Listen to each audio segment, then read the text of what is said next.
welcome to the Back to Basics Weight Loss Surgery channel. I am your vlogger today. My name is Denise, or Neecy63 here on YouTube. For the week of March the 3rd, we are talking about self-sabotage. Do you self-sabotage? If you do, let me look here. What do you think causes you to make the choice to self-sabotage? How does future thinking as opposed to mindful thinking affect the choice to self-sabotage or not? So, for me, I think most of the time self-sabotaging is related primarily to two different things. One of them is fear, and the other is just distraction.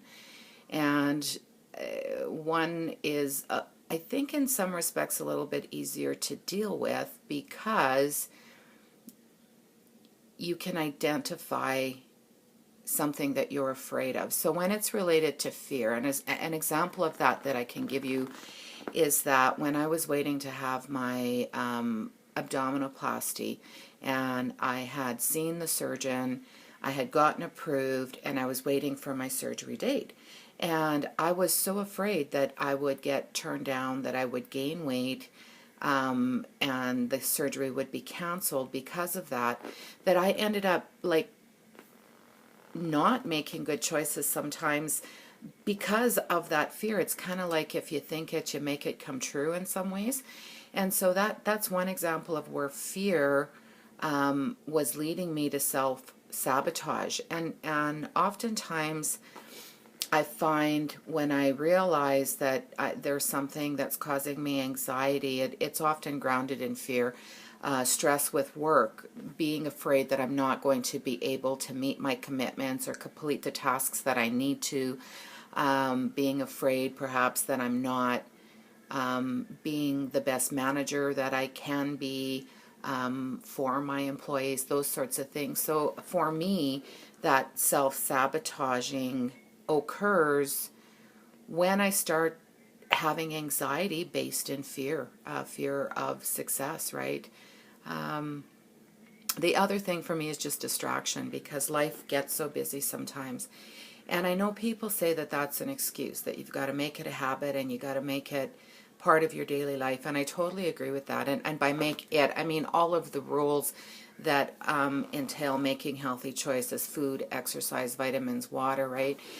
And it's really easy to say that. It's not always really easy to put that into practice. And so for me, a lot of times my self-sabotage comes as a result of distraction because of how busy life has gotten. So with work, sometimes when we're in the midst of a major project that's taking a lot of hours, I'm waking up at sometimes 4 or 5 in the morning to do several hours of work before I go in. I'm working late, I'm coming home and working some more. And yes, I know it's my responsibility, I'm worth it, and I need to make the time to do the exercising. But sometimes when you have work and you have family and all of it comes together during it's not always bad stuff, like sometimes it's good things, but when life gets really busy, unfortunately, one of the first things to go for me is exercise. I can usually keep a handle pretty good on my vitamins and on drinking my water and even on eating, like with the 80-20 rules. Yes, when I'm out and being social, I'm not always making the best choices. I might have some wine. I may be eating things that are not 100% what we're supposed to be eating, right? But I can be mindful of it during the day, for instance, when I'm at work, and making sure that I keep my calorie count, etc., in check. I'm focusing on my protein so that that's not getting out of hand when I do go out for dinner tonight and have some, a glass of wine or whatever. Those things seem to be easier for me to manage even when I am being distracted by the busyness of life and work. The exercise, though, is just one thing that seems to always, for me, always seems to suffer. And I know that at this point in my journey, is critical, right? Like that, it's so important, and yet that's the first thing to go, because by the time I finish everything else that I need to get done in a day, and I only have 5 hours left to sleep, I just can't get up an hour earlier at 3:30 or 4 to exercise. Like I can't. And I've set my alarm and planned to, and I just can't. And on those days when I'm getting up super early to work, when I get home from work and I know I still have 3 or 4 hours of work ahead of me, again, the first thing that gets checked at the door is getting on the treadmill, especially during the winter time. And it's just really hard for me to do that. And some may call that an excuse. I don't, it is, I guess. But that's the reality. So for me, those are the two things that probably impact and result in me doing self-sabotage.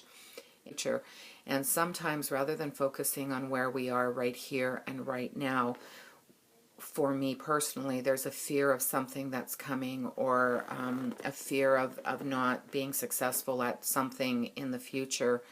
And that certainly, again, will lead to the anxiety that will lead to me making perhaps bad choices, and sometimes comfort eating or not exercising, those sorts of things. So yeah, that's about all I have to say about that. I hope that you're taking care of yourself and each other. Make a great day.